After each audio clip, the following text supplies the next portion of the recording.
नेपाली कांग्रेस र नेकपा माओवादी केन्द्र बीचको सत्ता गठबन्धन परिवर्तनपछि नयाँ अर्थमन्त्रीको रूपमा वर्षमान पुनले कार्यभार सम्हालेका छन्। मुलुकको अर्थतन्त्र भने यति बेला शिथिल अवस्थामा छ। 1 वर्ष अघि अर्थ मन्त्रालयको बागडोर सम्हालेका अर्थमन्त्री डाक्टर प्रकाश शरण महतले शिथिल अर्थतन्त्रलाई लयमा ल्याएको दावी गर्दै आएका थिए।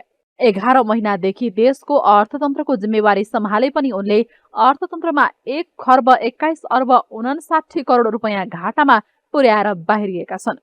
उनी अर्थमन्त्रीको भूमिकामा आउँदा देशको समग्र अर्थतन्त्रलाई नयाँ दिशामा लैजाउने सबैको अपेक्षा थियो।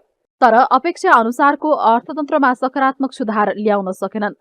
अर्थतन्त्रमा सकारात्मक दिशा दिन र निजी क्षेत्रलाई विश्वासमा लिन नसक्दा असफल बने।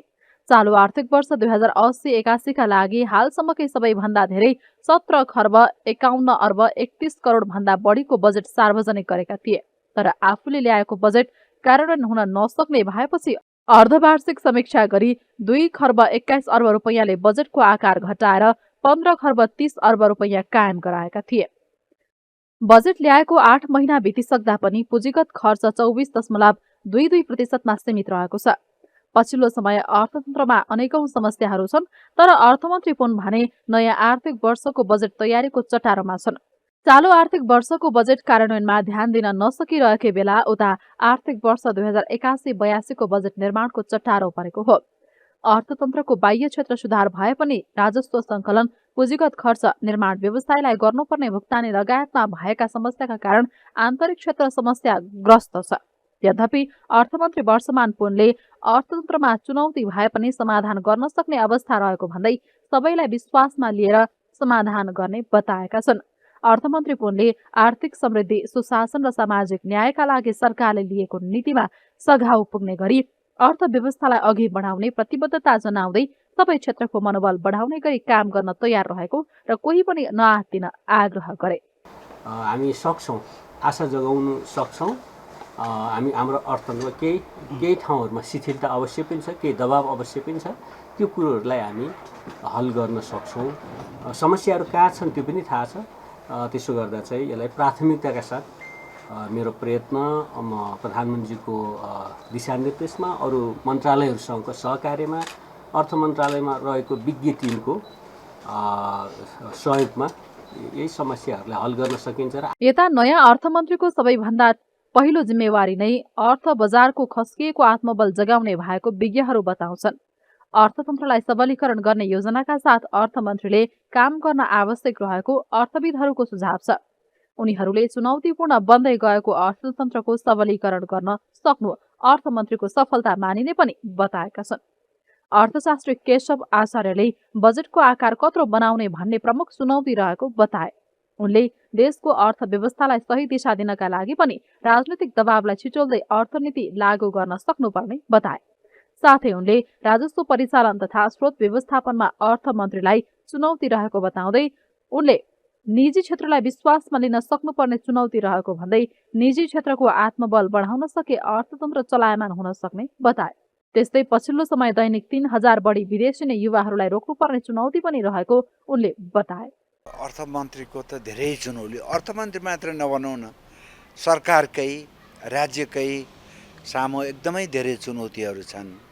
अब एउटा मुख्य चुनौती चाहिँ तपाईको नेपालमा यो लगानीकर्ता मात्रै होइनन्, हैन, यो उद्योगी व्यवसायीहरू मात्रै होइनन्, ब्याङ्करहरू मात्रै होइनन्, आम मान्छेको विश्वासमा कमी आछ।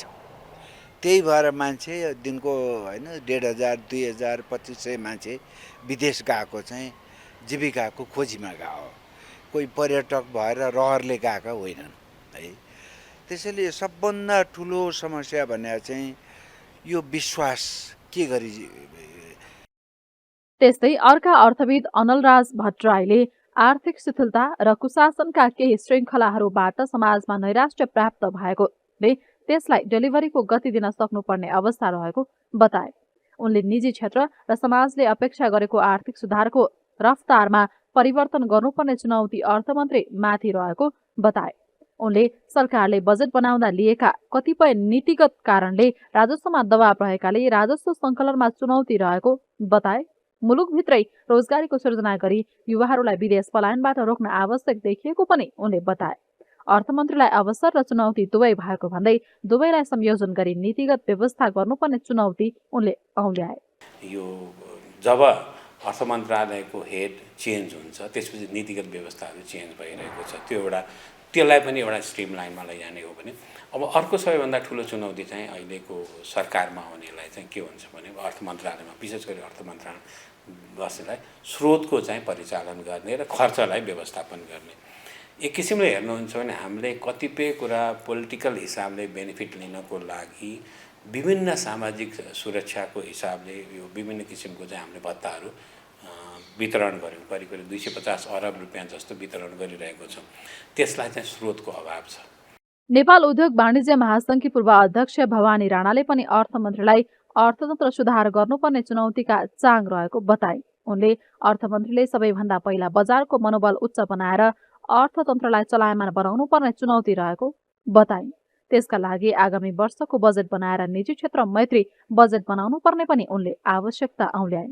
मलाई लाग्छ सबभन्दा ठुलो चुनौती त उहाँलाई चाहिँ अब अहिले जुन बिग्रिएको अर्थतन्त्र छ त्यसलाई चाहिँ कसरी उकास्न सकिन्छ भन्ने चाहिँ एउटा सर्वप्रथम त त्यसमा नै ध्यान दिनुपर्छ होइन। र अब जुन एउटा निजी क्षेत्रको मनोबल घटिरहेको अवस्था छ नि विभिन्न कारणले होइन, त्यसलाई चाहिँ कसरी उकास्न सकिन्छ भन्ने कुरामा पनि अहिलेको अब आउने अर्थमन्त्रीले त्यसमा ध्यान दिनुपर्छ विशेष।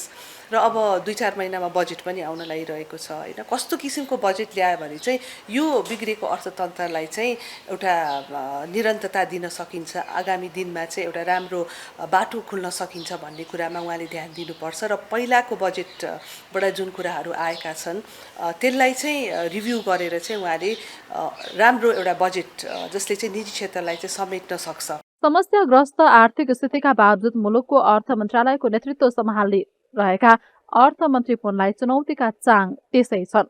नयाँ अर्थमन्त्रीले खस्कदै गइरहेको नेपालको अर्थतन्त्र उकास्नका लागि कस्तो रणनीतिक योजना बनाउँछन् त्यो भने हेर्न बाँकी नै छ।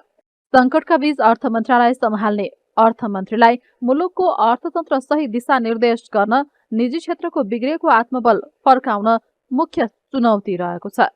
अर्थमन्त्रीलाई सबैभन्दा पहिला बजारको गिर्दै गएको आत्मबल जगाउनु पर्ने चुनौती पनि छ।